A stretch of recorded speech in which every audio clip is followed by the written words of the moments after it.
On January 16, 1990, 79-year-old Luella Patterson was visiting her granddaughter, Dima Brown, at her home in Vancouver, Washington. It had been months since they had seen one another, and they were looking forward to being able to spend some time together. My grandma's just really important to me because when I was a child, she played such a big role in my life. She was just so special. She was the person that made me believe in myself. She was probably the one most single, important person in my life when I was growing up. We were sitting there visiting and talking about old times and when she was on the farm, and she was just enjoying it. I had made a large batch of rolls. Really nice. You want to sneak one for the truth seeker? She said, sure, so I opened a roll and I gave her half. I had put everything onto the table except for the rolls. I turned around, she was gone from the chair. And I just had an instinct, a feeling something was wrong. I walked back in the kitchen, and, you know, you just said by the way she looked, I could tell something was the matter with her. KJ! KJ! Grandma's choking! You need to go get KJ now! I was in the office on the telephone. I was immediately alarmed that I better get up and go see what's going on. So I just abruptly cut off the conversation, and I went back into the kitchen. Hold on, KJ's coming. Hurry up, KJ! She's choking! She was completely helpless to help herself to do anything. And when she turned around and looked at me with those great big eyes, I mean, it was just like, help me, KJ. That was the part that was hard. I need an ambulance at The call for help came in at 5:44 p.m. Hurry up, somebody's choking, please. Stay on the phone while I get somebody going. EMTs from the nearest fire station were immediately dispatched.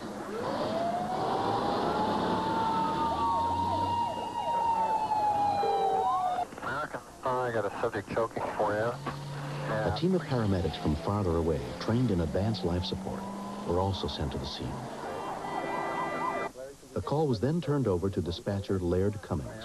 Yes. Help is on the way. Is the person conscious? Not barely. Okay, how old is the person? Age 79. 79. Yes. Okay, do you have any idea what the person might have choked on? Yes, on a roll. Okay. Bread. Okay, have you been able to remove it? No. It won't come up. We're trying. Don't hit her any harder. Okay. What do I do? Is the person able to talk or cough? No. They're Okay, past that listen point. carefully. I'm going to tell you what to do. Grandma, are you out? She's out.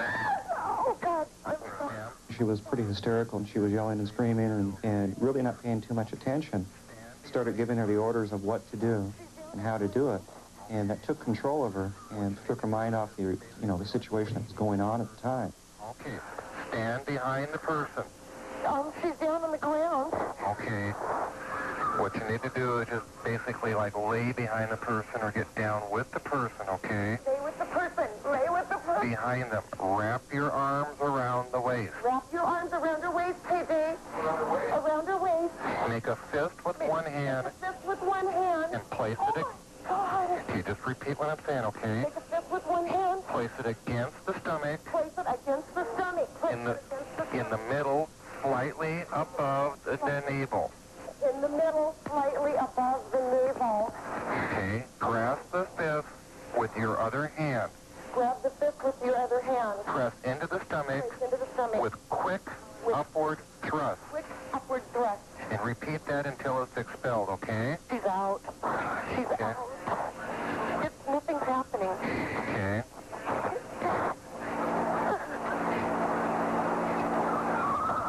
Okay, keep trying that. Is the person able to breathe? They're out. She's out cold. Okay, listen carefully. I'll tell you what to do next, okay? Get her flat on her back, okay? On the floor. Back on the floor. Okay. God. Ma'am, you're going to have to calm down just a bit, okay? And try to help. She started to lose it again, and at that point I was concerned that there was nobody else there that was going to be able to deliver the procedure. I didn't think that she was going to be able to be competent enough to do it.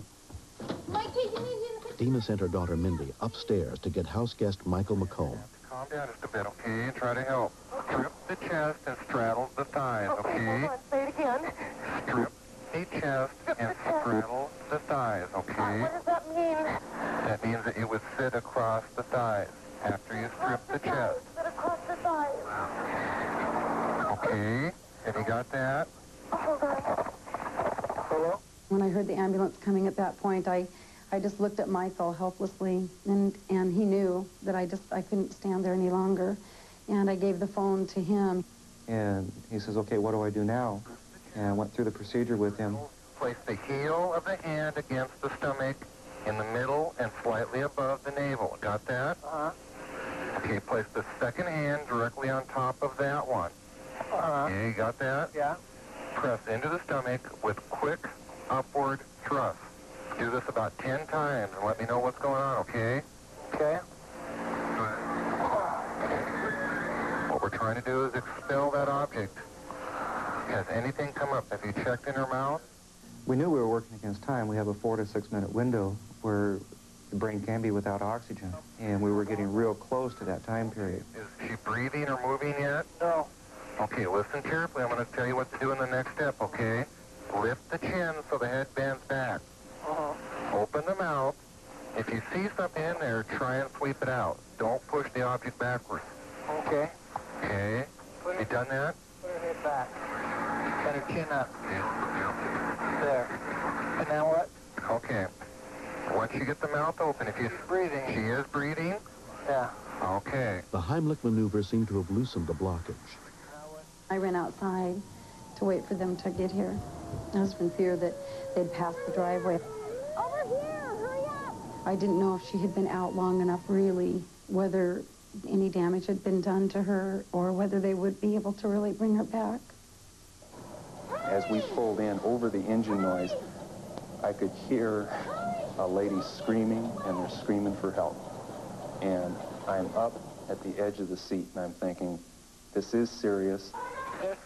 Somebody's here, the paramedics. Okay, I want to keep you in line until they get in the house, okay? Should we get out of the way? Oh, definitely. Okay, I'm going to hang up then. Okay, sir. Okay, thank you. Bye. EMT Chris Orman was on the scene within 3 minutes. I'm concerned, real concerned, because this is on the edge. I mean, we find that she still has a pulse. Her pupils are still reactive. She was still trying to breathe. She just wasn't moving any air past the blockage. Paramedic unit was only a minute or so behind us, and it's the longest 2 minutes of my life. The EMTs worked on Luella until paramedics arrived with equipment specially designed to clear blocked airways. Okay, she needs to get that thing out of there. We need the airway kit in here right now. Using a laryngoscope, which is a tool that's made specifically for looking into a person's mouth and throat. I was able to see Brett actually blocking the vocal cords. I see it. There it is. I got it. I got it. There it is. Terry? Moments after removing the bread, she took a real deep breath. Her color's pinking up. IV's on the way. Let's get her ready to transport. I went out into the front porch, and I just said a little prayer, and I just said, God, please give me an opportunity to get back to her what she gave to me as a child. You know, just kind of asked him to restore her, and I believe that he did. And I sent over the best crew probably possible to revive her.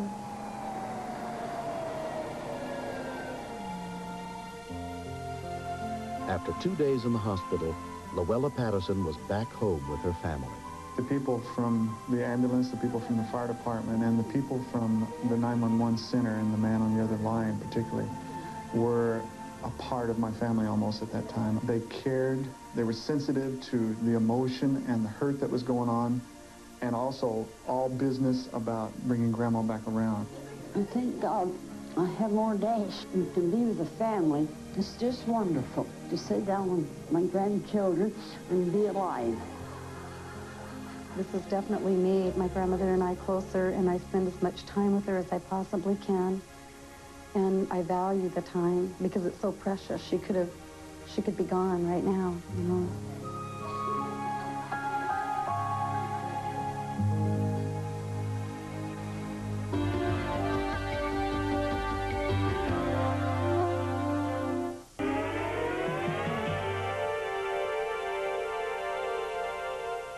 If your community does not have 911, post the emergency numbers in your area by each phone and teach your children how to use them. This series is dedicated to the men and women who risk everything to save the life of a stranger. I'm William Shatner. Join us again next week for more true stories on Rescue 911. Hard Copy, TV that starts where news stops. Hard Copy doesn't just take you to the story, it takes you through the story. Hard Copy, weeknights at 7 on WBAL TV. Get ready for the